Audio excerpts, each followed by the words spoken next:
let's get a little bit into chapter 2 of our text and reading for the Russell book. So the two things we mentioned again are influencer marketing when it comes to misconceptions, as well as types of influencers here. So a couple things that were mentioned right off the bat was, you know, this is something mentioned early in our discussions about, what we know about influencer marketing in general and how it is misconceived by a lot of marketers because there are a lot of people that see these big names, the Paul brothers or Mr. Beast or something, or PewDiePie, where they think about these major influencers and they kind of sit there and go, well, I don't know that I want this person for various reasons. Either they don't fit with my brand or they've been in trouble for one reason or another. But these are very much kind of availability heuristics. And what those are mental shortcuts that say, this is my point A to point B when it comes to me thinking about what an influencer does and who an influencer is. So, when we think about those things, it's very quick to say that this is what an influencer looks like, even though that may not strictly be the case, or it may not be the case at all. And so, this is one of the first things that comes up to a lot of marketers' minds is this idea of, I have these ideas for what I think an influencer is. And I'm really glad that Dr. Russell kind of really goes into this in terms of a couple key things. In terms of first, popularity doesn't equal influence. So if you remember us talking about this conversation about YouTube and how views work, we talked a lot about how you can have the ability to view metrics on things like YouTube. So you might look at something like retention, for instance. That's the main consideration when we're talking about how we view YouTube videos. The problem with that is that that's not readily available information unless you ask the actual YouTube page, what your retention rate looks like, what do your engagements look like, etc. Typically, all you can see are, various things like what are the valence of the comments, what is your like to dislike ratio, and how many views has something on there. But the problem is, and we've talked about this in terms of how analytics work with things like YouTube, is this idea of you might have a situation where you might see views, but that might not mean that there's a lot of retention based on it. So this is kind of it's something that most people should be thinking about, but I don't know that they are, with relations to how we're going to view someone's analytics. So again, that's not something easily available. So those are the kind of things where we say popularity. So if you see a influencer, if you're a marketer, that's someone that obviously has a lot of views, it does not necessarily inherently mean this person has a lot of retention and has a lot of engagement. So there are some shortcuts to being able to determine that as far as engagement. You might check out for valence. You might take out responses. So for instance, if you see a lot of positive comments or you see someone interacting with their community after a video has been published, that's actually a pretty good indication for how an influencer is actually influencing with their audience versus just producing content. And it's one of the reasons why we talk about Twitch so much. So that's the first thing with popularity. The second thing is virality. So it says going viral doesn't mean influence. So you can think of many viral videos that have come up and many viral videos that have become, extremely popular, over the years. I mean, this is always something that is, inherent to where we start talking about meme culture and memeology for that matter. And we talk of things like impact factor, for instance, of, what it means to have something that goes viral and what is the kind of science behind what goes viral. And those are super interesting, by the way. And I'd love to be able to share a study or two for how virality works in this capacity and what are some of the common trends for virality. The problem is with viral videos and virality is that we go into two different areas here. One is the impact factor for how much, again, this is something that you have engagement beyond the actual video themselves. But the other thing is the longevity. So you might want to check out the virality of how something works over a period of time and checking out. And I mean, this is an easy stat to view. Is it just that one video that has a lot of traction and then the rest do not? Some of my favorite ones are, now granted, when he does these, they're really good.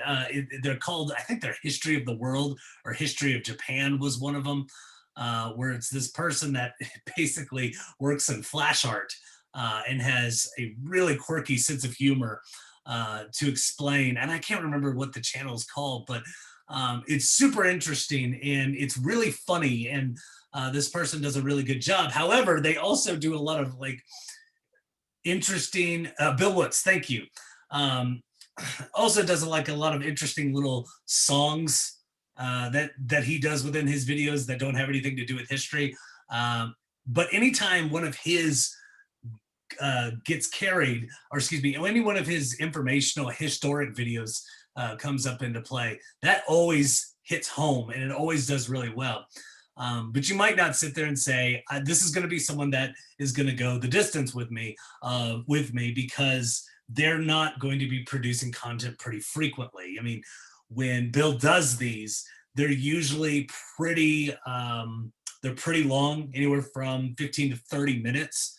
And then afterwards, I mean, it's those videos in particular are obviously very well researched, so they must take a very long time to do. But, you can think of any trend that has gone viral, and is it just because of that one video that YouTube channel, for instance, is very successful?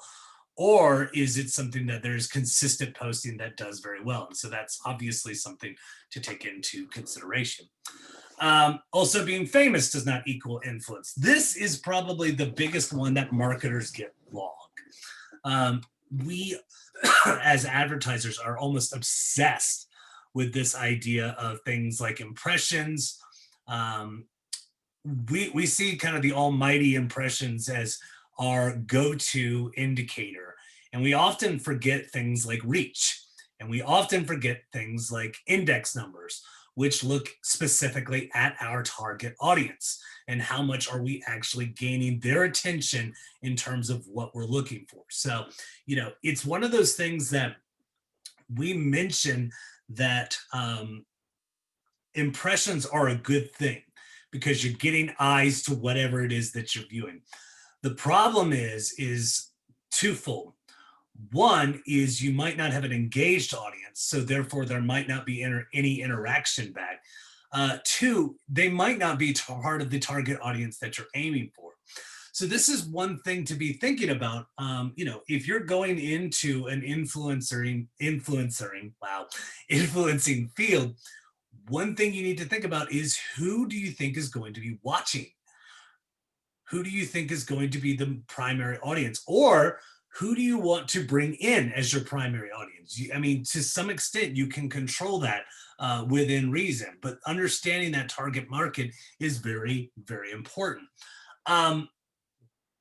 But what we do a lot with it is we put celebrity endorsers out there, for instance, because we know that they're going to get a lot of reach.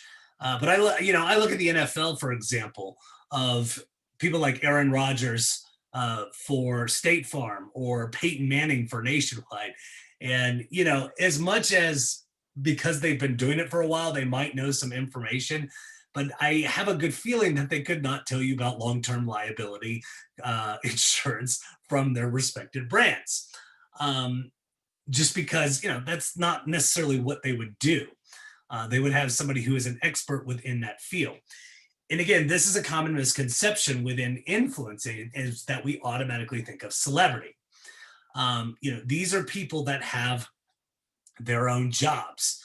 One of the biggest viral trends when the coronavirus was just starting to pop up was doctors, talking about what certain treatment and certain things that you should be doing over TikTok. That was a big thing, as well as vaccination advocacy over TikTok as well. Where doctors, they have day jobs, they are doctors, but at the same time, it is something through like cause marketing and PSAs that they wanted to be able to include this of they might not have the best impressions, but they have strong reach for the people that they're going for, which in this case was a younger audience that they wanted to talk to about on TikTok. Specifically for this one in particular, when it came to this idea of vaccinations, they wanted to aim for a particular audience that had knowledge that if their parents did not believe in vaccinations, these adolescents could do it anyway through a certain, I don't want to even say loophole, but a certain clause within the system that they could utilize. So, for a lot of people, that was really, really interesting and something that carried a lot of influence because of who it was. So, again, marketers don't really put a whole lot of this in consideration. The last thing that was mentioned is that these don't need to be individuals or even human per se. So, these can be things like how normally certain trends happen because of like external influences and something like that. We use the term influencer to just represent one person, but how market trends work in a lot of ways is based on external variables. Like we're kind of dealing with it right now with this hurricane, but also with COVID. There, what flies off the shelves at grocery stores when that occurs. This kind of movement of panic, all of a sudden, toilet paper, milk, for instance, bread, for instance, beer, for instance, all flies off the shelf. And that is because of an influence. It doesn't necessarily have to be one person. And this is, again, something people don't think about a lot is, what is it about organizations and so forth. Like if some, well, granted, I'm talking about a particular person. Think about Jim Cantori. Anytime he comes to town, I think it was a couple of years ago, Boone had this just big snow dump. I think it was like 2 feet. And I remember, I think it was either my first or second year in 2017 or 2018, that winter. And Jim Cantori came to town, and it was a big deal because we knew that weather was going to be like super bad because he was there. So, this influence, again, if Jim Cantori from the Weather Channel was coming in town, yeah, we know that we got to stock up on stuff because this is serious business. Interestingly enough, though, bots actually have some similar influence, and this is something that's been done a lot of research lately of bot marketing, not only in the terms of influencers that look like humans, although that one is pure uncanny valley and pretty damn creepy if you ask me, but carrying a lot of influence, I might add. In fact, I think it was the valence and the trustworthiness was actually, there was a study that looked at it, was relatively on par with someone who was actually a real person, which, for the reasons why that might be the case is, pretty darn interesting and pretty, it's something we want to look into as far as research scholars are talking about, because who knows why we have bots that are just as influential as humans in this case, visually. But there is also the instance of being able for a bot to pick up semantic cues in terms of writing in such a way that would be very similar to a human. So it might be that, for instance, on Twitter, you might have a bot that responds in such a way that it looks very real, to the point where I would go on chat helplines for a website that I belong to that I'm helping out with, that I really wasn't sure if I was responding to a bot or not. And that was kind of scary in terms of the text I was getting, because it was just accurate enough where I was like, am I talking to a bot? Or I know when I talk to customer service, it's always the thank you for giving us that information each time. So now I'm kind of getting confused if that person is a bot or not as well. Um, but these are things that we talk a lot about, and oddly enough have a lot of influence as well. Then kind of comes into the confusion of influencer marketing that was mentioned in the Russell text for chapter 2. Is influencer marketing is an advertising, um, unless an influencer believes it. Um, Remember, likes do not equal buys. That was actually something that we found when we were doing discussions of influencers when it came to vaping. Was many people would watch the what are called cloud chasing, these vaping tricks, and they would say, hey, that's we recruited vapors, and they would say, hey, that's really cool, and I'd like to know what kind of build they have, and what they created. So we really like this. However, one of the things is kind of like buying intention versus buying interest.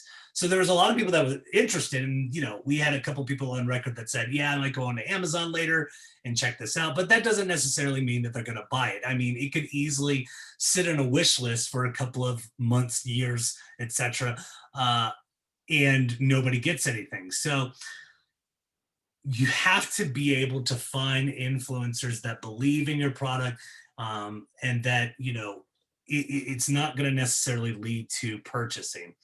One of my favorites that was mentioned in the Russell text was influencer marketing is not social media.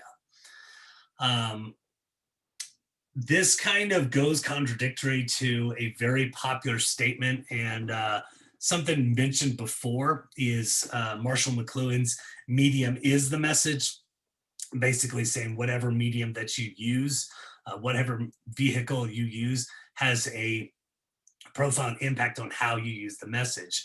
But there's also something called social information processing theory, and I won't go into the huge details, but the bottom line of it is that although the technology is different from place to place, the goals are the same when it comes to communication.